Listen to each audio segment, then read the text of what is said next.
terbatas bagaimana pembelajaran jarak jauh, bagaimana jadwalnya, bagaimana dan sebagainya. Itu maksudnya.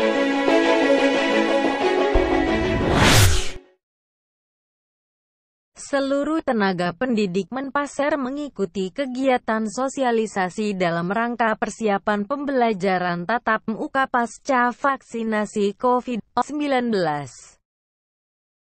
Sosialisasi persiapan pembelajaran tatap muka pasca vaksinasi COVID-19 disampaikan oleh Kepala Seksi Kasih Kurikulum dan Kesiswaan Kanwil Kemenak Kalimantan Timur oleh Bapak Abdul Syahid, SAG, MPD.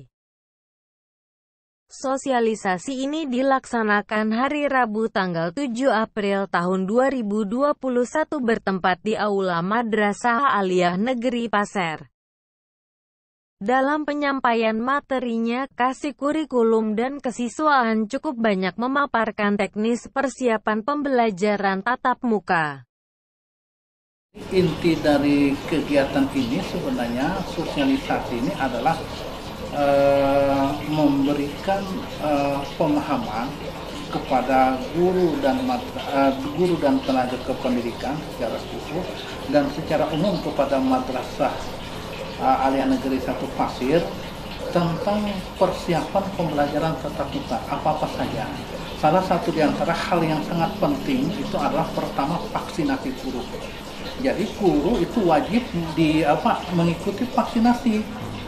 Nah, jadi jangan sampai nanti pemerintah sudah melakukan vaksinasi tetapi ada yang tidak mau. Ya kan?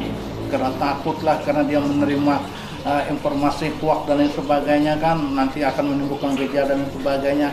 Nah, itu yang dikhawatirkan. Jadi jangan sampai terjadi seperti itu. Oleh sebab itu pastikan bahwa madrasah itu siap melakukan vaksinasi COVID-19 ini. Itu yang pertama. Yang kedua adalah intinya juga adalah terkait dengan protokol kesehatan. Madrasah itu harus bisa menyiapkan ketika pembelajaran tatap muka dibuka ini. Maka kesiapan protokol kesehatan itu apa saja? Salah satu diantaranya adalah membentuk tim Satgas Covid. Kemudian bagaimana SOP tentang kesehatan yang ada di lingkungan madrasah itu sendiri dan di luar madrasah yang terkait dengan siswa madrasah. Misalnya siswa dari rumah sampai ke sekolah bagaimana. Nah, itu diberikan.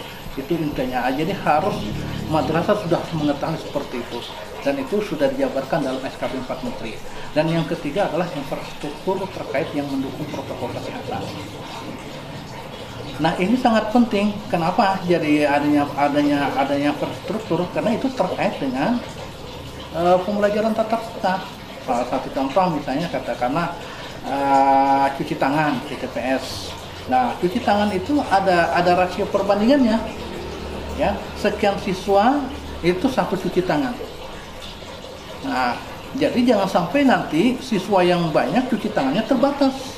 Nah, itu diberikan pemahaman. Jadi inti kemudian juga terkait dengan bagaimana madrasah melakukan koordinasi dengan instansi terkait, terutama dengan dinas kesehatan atau puskesmas setempat.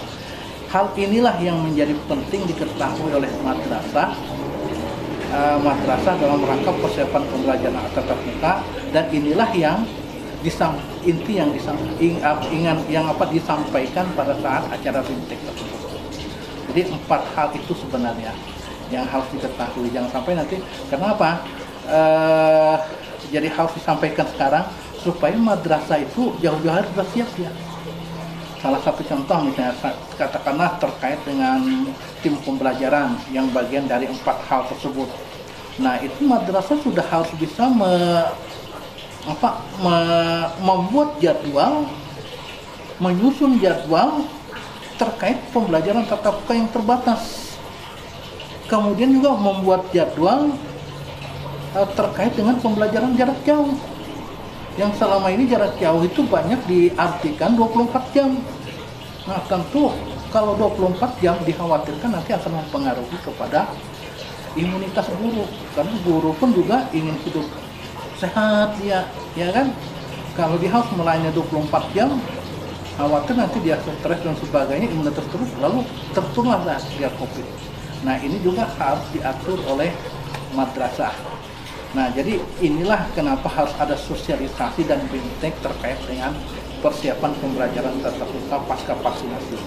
Karena apabila tidak disampaikan lebih jauh, saya khawatir nanti ketika sudah mulai bulan Juni, madrasah tahunya setelah vaksinasi, tapi yang lain-lainnya tidak disiapkan. Nah ini. Sementara itu Kepala Madrasah Aliyah Negeri Pasir Bapak Gafur dalam sambutannya mengatakan bahwa kita harus siap dengan perencanaan pembelajaran tatap muka yang nanti akan dilaksanakan. Dari Madrasah Aliyah Negeri Pasir, Tim Humas Mantap melaporkan.